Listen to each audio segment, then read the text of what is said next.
Şu anda Amerika'da bütün şehirlerde, eyaletlerde Donald Trump'a karşı bir ayaklanma söz konusu. Kendi hayatını normal bir şekilde idame ettirmeye çalışan kaçak göçmenler de tutuklanmaya başlandı. Tarlalara, inşaatlara, imalathanelere baskınlar düzenliyor. Kimlik kontrolü, parmak izi kontrolleri yapıyorlar.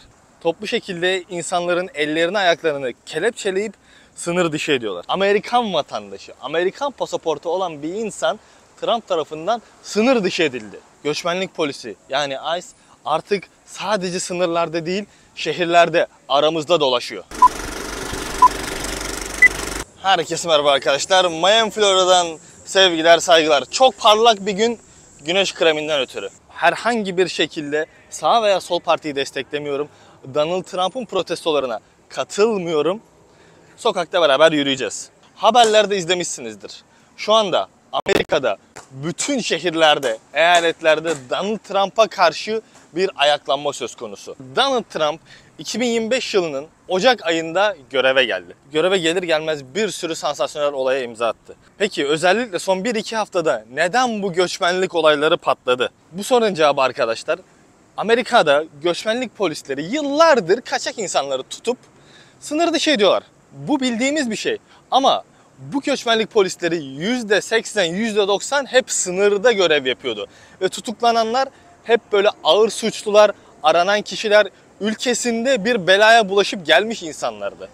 Son haftalarda Donald Trump'ın imzaladığı kararnamelerle artık Amerika'da kendi hayatını normal bir şekilde idame ettirmeye çalışan kaçak göçmenler de tutuklanmaya başlandı.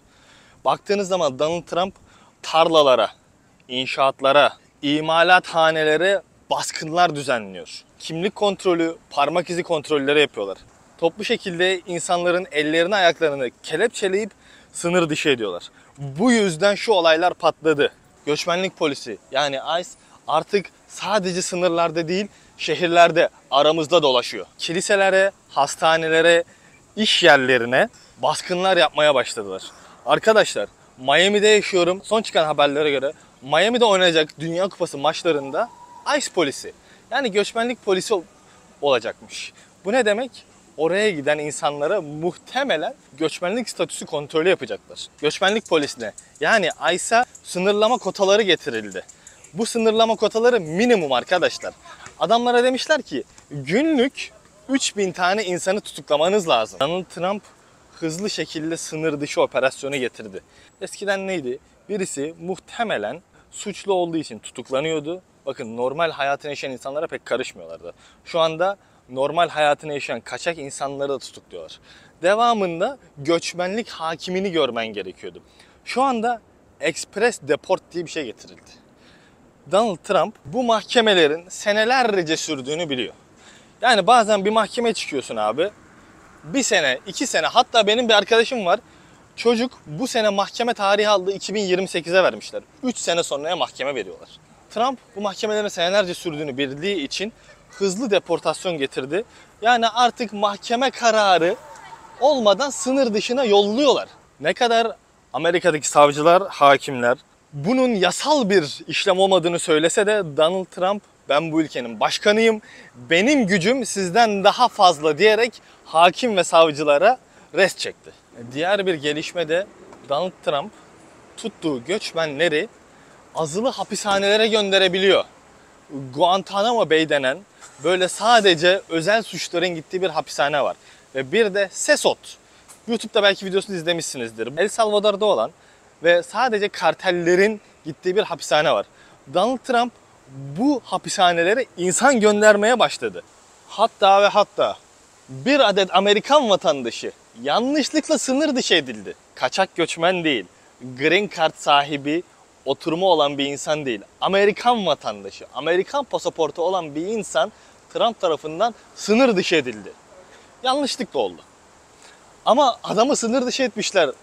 Çok ilginç değil mi? Nasıl olabilir yani? Senin pasaportun var ve ülkeden atıyorlar. Miami'de, Florida'da yaşıyorum. Protestolar, hani polise taş atıyorlar, molotof atıyorlar. Gidiyorlar, mağazaları yağmalıyorlar. Abicim siz protesto mu yapıyorsunuz? Yoksa orada it kopukluk mu yapmak istiyorsunuz? Ben bunu kesinlikle desteklemiyorum. Sen ne hakla gidersin bir mağazayı yağmalarsın? Ne hakla polise gidip molotof kokteyli atarsın? Bu olaylar genelde Los Angeles'ta, Kaliforniya'da oluyor. Kaliforniya biraz daha yumuşak. Yani insan hakları falan böyle daha geniş olan bir eyalet. Protestocular yolda giden bir arabanın önünü kesiyorlar. Adama saldırıyorlar, arabasını çalıyorlar. Bunun üzerine Florida valisi DeSantis bir açıklamada bulunuyor. Diyor ki eğer ki yolda giderken önünüzü it kopuk ne olduğu belli olmayan insan keserse sizin orada durup böyle saksı gibi beklemenize gerek yok diyor. O neymiş lan öyle? Gerekirse kendini tehlikede hissedersen gaza basıp ezip geçebilirsin diyor. Tabii ki bu protestocuların arasına arabayla dalın, önünüze geleni ezin, GTA Vice City'cilik oynayın demek değil. Sadece kendini tehlikede hissettin ve bunu gerekirse hakime ve jüriye açıklayabileceğin bir durumda yapabileceğin anlamına geliyor. Ama düşünün, eyaletin lideri bunu söylüyor. Yine Florida'nın şerifinden, yani bir polis şefinden gelen inanılmaz bir açıklama var. Protestoculara diyor ki, eğer ki bizim emirlerimize uymazsanız sizi hapse götüreceğiz diyor. Eğer ki bize saldırırsanız, tükürürseniz sizi önce hastaneye sonra hapise götüreceğiz diyor. Ama eğer bize taş, molotof kokteyli atarsanız veya bize bir silah doğrultursanız ailenize sizin kalan parçalarınızı nereden alacaklarını söyleyeceğiz diyor. Çünkü sizi mezarlık haline getireceğiz diyor. Bu kadar güçlü bir polis departmanı. Florida sadece güneş, kum, deniz demek değil. Florida'da bu tür taşkınlıklara pek izin verilmiyor. Zaten polisin ve valinin dediklerinden anlaşılmıştır. Gelelim Donald Trump ve Kaliforniya valisi Newsom arasında geçen bu atışmaya. Arkadaşlar, olaylar çıktıktan sonra Kaliforniya valisi olayları pek bastıramamış gibi durdu. En azından biz televizyonda öyleymiş gibi hissettik. Amerika'da valiler genelde hükümetten bize yardım gönderin, bu ayaklanmaları bastıramıyoruz şeklinde bir serzenişte bulunuyorlarmış ve National Guard denen askeriye geliyor. Bu olayda Kaliforniya valisi Trump'tan asker istememiş. Ben asker göndermeni istemiyorum demiş. Fakat Donald Trump kendi yetkisini kullanarak asker gönderiyor. Ve diyor ki Kaliforniya'da bizim toprağımızdır. Sen istemesen de biz koruruz diyor. Kaliforniya olayları zaten aşırı karışık. Özellikle Kaliforniya Meksika sınırında olduğu için aşırı bir Meksikalı nüfusu var. Donald Trump da Kaliforniya'da bu toplu sınır dışı işlemini başlattığı için adamlar ayaklanıyorlar abi. Yani neye ayaklanıyorsan, adamların ülkesine kaçak girmişsin, kağıdın küreğin yok. Neyine ayaklanıyorsun? Neyse, bu video hani çok siyasi olsun istemiyorum. Sağdır soldur hiçbir kimseyi desteklemiyorum. Sadece olanları söylüyorum. Eylemciler polislere saldırıyorlar. Göçmenlik polislerine yolları tıkıyorlar. Barikatlar çekiyorlar. Adamları arabalarından dahi çıkarttırmıyorlar. Los Angeles merkezdeki Nike, Apple, Adidas gibi mağazaları yağmalıyorlar. Bunun protestolarla ne alakası var? Ben bilmiyorum ama mağazalar yağmalanıyor. ICE, yani göçmenlik bürosunun gücü bu konuda çok da yeterli olmuyor. Çünkü bu kadar insan ayağa kalkınca sonuçta göçmenlik polisleri de sınırlı, değil mi? Hani böyle bir askeriye gibi değil. Fakat Donald Trump National Guard, yani askeriyeyi göçmenlik bürosunu koruması için gönderiyor. Şu anda göçmenlik bürosu tutuklarken askeriye tarafından korunuyor. Arkalarında askerler bekliyor. Bu olaylar nasıl bastırılacak ve ekonomik sonuçları ne olacak diye merak eden arkadaşlar için.